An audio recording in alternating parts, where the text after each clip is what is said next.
empezar con síndrome de preeclampsia. El síndrome de preeclampsia va a ser un trastorno multisistémico complejo que se va a producir exclusivamente dentro del embarazo. Va a estar caracterizado por la aparición tanto de hipertensión y a menudo acompañado con proteinuria u otros signos de disfunción orgánica. La proteinuria va a ser importante recalcarla, ya que va a ser un marcador objetivo y va a reflejar la fuga endotelial que va a presentar en todo el sistema, y eso va a caracterizar principalmente el síndrome de preeclampsia.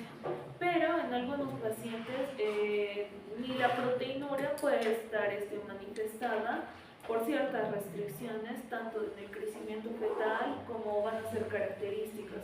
Debido a esto, se ha realizado un estudio en el 2013 donde sugiere otros criterios, tanto del diagnóstico, que se van a mostrar a continuación, que va a ser la hipertensión gestacional, que va a ser mayor a una presión de 140 sobre 90 milímetros de mercurio después de 20 semanas aproximadamente en pacientes previamente que se hayan tomado la presión o que van a ser normotensas.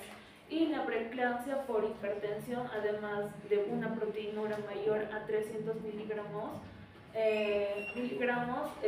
por cada 24 horas, o una proteinuria o la orina relacionada a una creatinina mayor a 0.3, o una prueba de tira reactiva con un signo positivo que puede ser persistente, y la trombocitopenia, que va a ser el recuento de plaquetas menor a 100.000 microlitros, y la insuficiencia renal como ciertos niveles de creatina mayor a 1 miligramos por decilitro, o una duplicación de la línea base, o la afectación hepática, que lo vamos a hablar más adelante, o también los síntomas cerebrales, como puede ser dolor de cabeza, algunos trastornos visuales y convulsiones que pueden presentar la madre, y el edema pulmonar. Como evidencia del compromiso multiorgánico puede incluir o no una trombocitopenia, una disfunción renal, una necrosis hepatocelular o algunos cambios en las perturbaciones tanto en el sistema nervioso central o la presencia de edema pulmonar. Siguiente. Los indicadores de gravedad en el síndrome de preeclampsia van a estar clasificados como ausentes o presentes. Esta es la que se va a utilizar más frecuentemente, o también graves o no graves. Cuanto más profundos sean algunos indicios o síntomas que va a presentar la madre, lo menos probable va a ser que se puedan retrasar, o lo más factible que van a requerir adelantar el parto. En estas anomalías vamos a ver la presión diastólica no grave, se va a catalogar como menor a 110 miligramos de mercurio, y grave mayor a 110. La presión sistólica se va a encontrar menor a 160 miligramos de mercurio, y la grave va a ser mayor a 160 milímetros de mercurio. La proteinuria en la no grave va a estar como 0 positivo, y en la grave se va a catalogar como 0 A positivo. El dolor de cabeza en la no grave va a estar ausente, y en la grave va a estar presente. Algunas alteraciones visuales en la no grave van a estar ausentes, y en la grave van a estar presentes. El dolor abdominal superior en la no grave va a estar ausente, y en la grave presente. La oliguria y las convulsiones en la no grave van a estar tanto ausentes, pero ya también en la grave van a estar presentes. Mientras que en las convulsiones o en la eclampsia, en la no grave van a estar ausentes, y en las graves van a estar presentes. Otra anomalía va a ser la creatinina sérica. En la no grave va a estar normal, y en la grave ya también se va a encontrar elevada. Esto le vamos a hablar un poco más adelante. Y la trombocitopenia en la no grave va a estar ausente, y en la grave va a estar presente. Y la elevación de las transaminasas en la no grave va a haber una alteración mínima, y en la grave va a ser relevante, va a ser un poco más marcada. Mientras en la restricción del crecimiento fetal en la no grave va a estar ausente, mientras en la grave va a estar presente. En el edema pulmonar en la no grave va a estar ausente, y en la grave va a estar presente. Y en la edad gestacional, por último, en la no grave va a estar tardía, mientras que en la grave va a estar más temprana. Ya, en la preeclampsia sobreañadida, tanto en la hipertensión crónica, vamos a ver que va muy independiente tanto de su causa, cualquier trastorno hipertensivo que pueda presentar la madre, ya sea de manera severa o crónica, va a desarrollar este síndrome de preeclampsia sobreagregada. Para ello vamos a ver que la hipertensión subyacente crónica se va a diagnosticar tanto en la presión arterial documentada, que va a estar marcada mayor a 140/90 milímetros de mercurio, antes del embarazo, antes de las 20 semanas de gestación o más. Esto se puede presentar, mientras que los trastornos hipertensivos van a crear ciertos problemas difíciles que se va a encontrar en la madre, con un diagnóstico y un tratamiento en las mujeres que no van a llegar a ser atendidas adecuadamente por primera vez, ya que no han podido recibir sus controles a tiempo. Siguiente. Ya, por tanto, se va a mencionar que algunos pacientes con ciertas enfermedades vasculares crónicas que ya han podido catalogarlas, no van a presentar un diagnóstico previo por una consulta antes de estas 20 semanas. Con frecuencia tiene la presión arterial dentro de los rangos normales, tanto en el primer y en el segundo trimestre. En el tercero ya vamos a ver que va a haber un aumento de elevación de la presión arterial. Sin embargo, en el tercer trimestre, como les mencionaba, vamos a ver que la presión va a estar a niveles originales hipertensos, y puede ser difícil determinar o no si la hipertensión va a ser crónica o inducida por el parto propiamente dicho. Mientras que va a haber una búsqueda cuidadosa de cómo se ha producido esta evidencia de un daño preexistente de algún órgano que haya sido afectado o que pueda ser inútil, ya que muchas de estas pacientes van a tener una enfermedad leve que no va a estar tan marcada y no va a haber una evidencia tanto de hipertrofia ventricular o algunos cambios a nivel vascular, o que haya podido presentar una disfunción renal. Mientras que en otras mujeres que van a presentar grávidas con una hipertensión crónica, ahí vamos a ver que la presión arterial va a estar con niveles muy elevados, obviamente normales, que va a alterar algunos órganos o que van a presentar ciertas deficiencias, ¿no?, en la madre. Por lo general esto se va a presentar después de las 24 semanas, donde vamos a poder ver estos signos que le vamos a mencionar más adelante.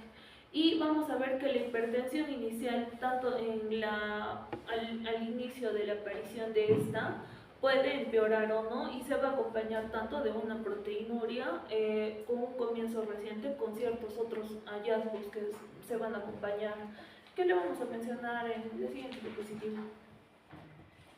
Algunos factores de incidencia o riesgo vamos a ver que principalmente se van a presentar en pacientes jóvenes nulíparas que no han tenido que su primer embarazo o que pueden ser vulnerables a desarrollar preeclampsia. Otros factores de incidencia van a ser las mujeres mayores, que van a tener un riesgo constante de hipertensión crónica con una preeclampsia sobreañadida. También vamos a ver una cierta incidencia que va a estar influenciada tanto en la raza y el origen étnico. Por ejemplo, una predisposición genética. Para esto se ha realizado un estudio en el 2015 en Kansas, 2016, donde hace mención de las mujeres blancas que pueden presentar un 5% síndrome de preeclampsia, un 9% en hispanas y un 11% en mujeres afroamericanas. Como vemos, hay otro estudio en Shahul, el 2015, que se ha realizado, donde vamos a ver que va a haber mayor mortalidad, pero en la raza negra, ¿no? Y los embarazos con un feto masculino van a tener también un riesgo ligeramente mayor. Siguiente.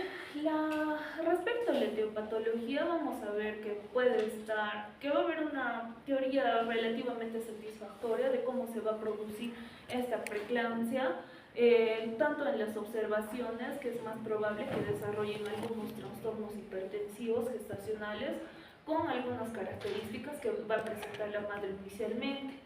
Primero, en aquellas mujeres que van a exponer ciertas vellosidades coriónicas por primera vez, como las nulíparas, por ejemplo, con su primer embarazo.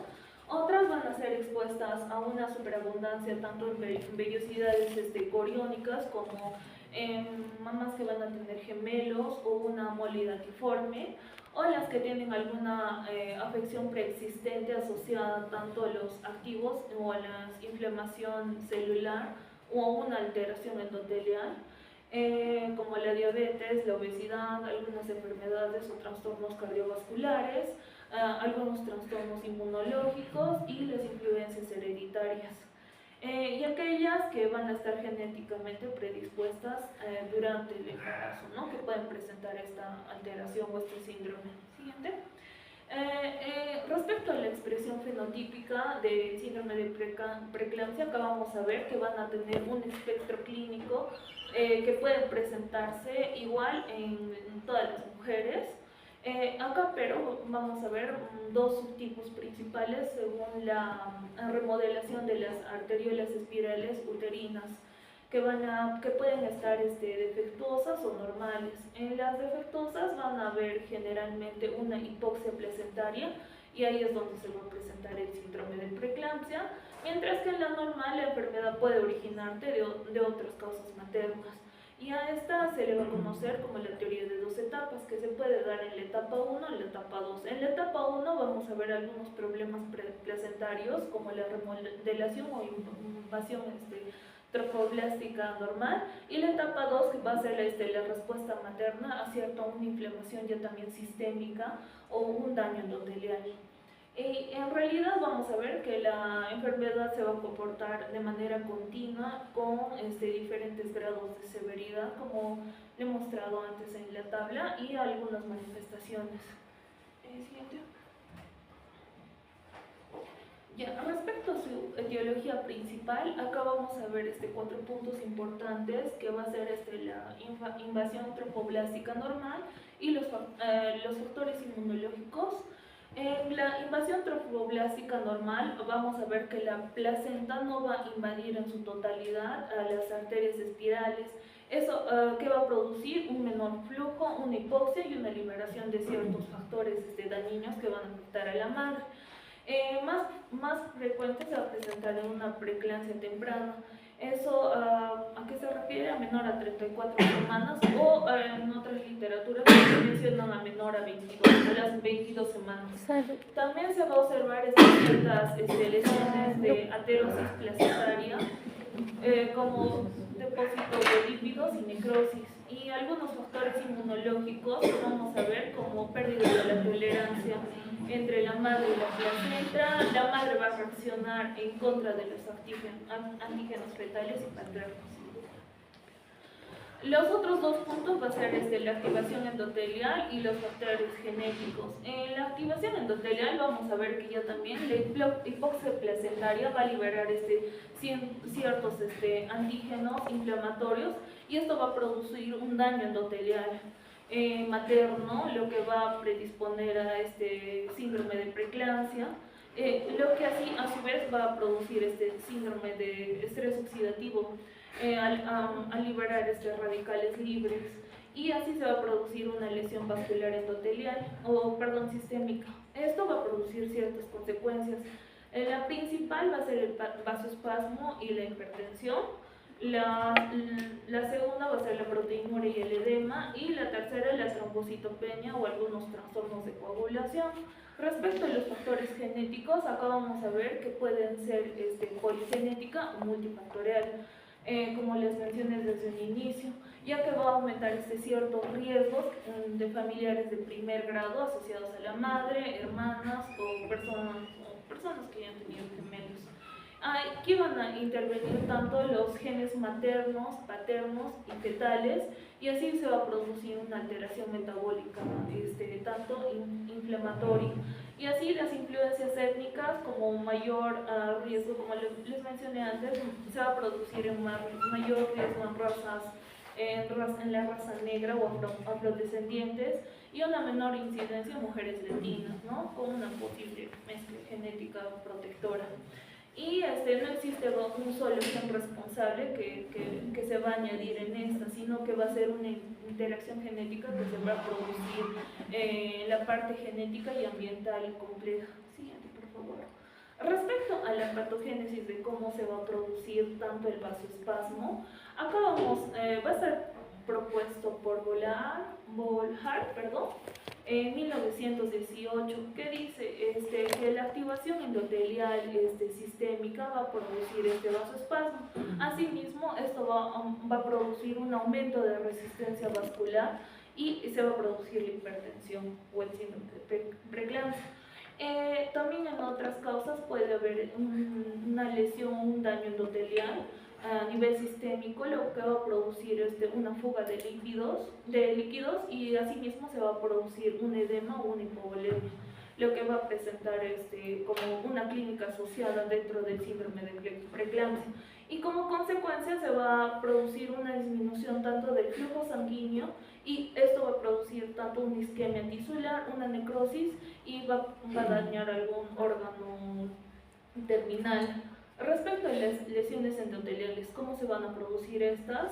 Van a hacer que los factores placentarios ya también van a estar liberados al torrente sanguíneo, y así van a activar y van a dañar el endotelio poco a poco.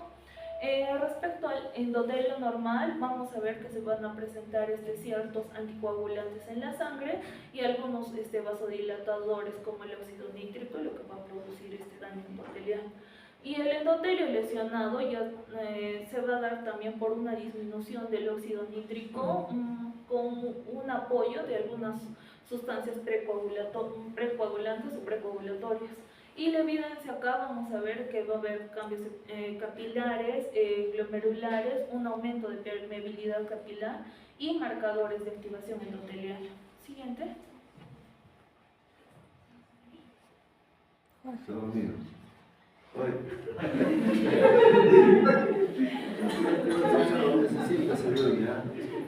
Yo que estoy enfermo.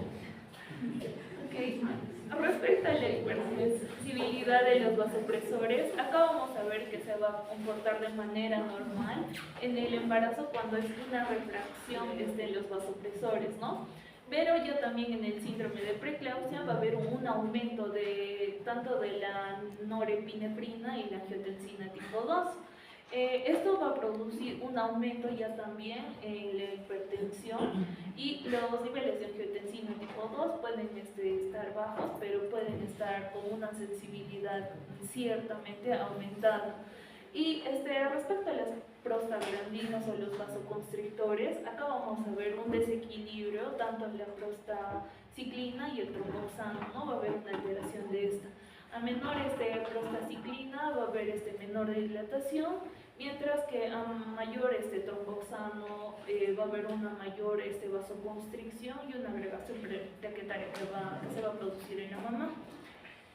Y la relación de la prostaciclina y los tromboxanos va a disminuir tanto el vasoespasmo de la madre. Respecto al óxido nítrico, ¿cómo se da Va a ser un potente vasodilatador derivado de la L-arginina, y va a mantener la perfusión placentaria a baja presión, lo que va a producir en la preeclampsia una disminución o expresión de la síntesis de óxido nítrico.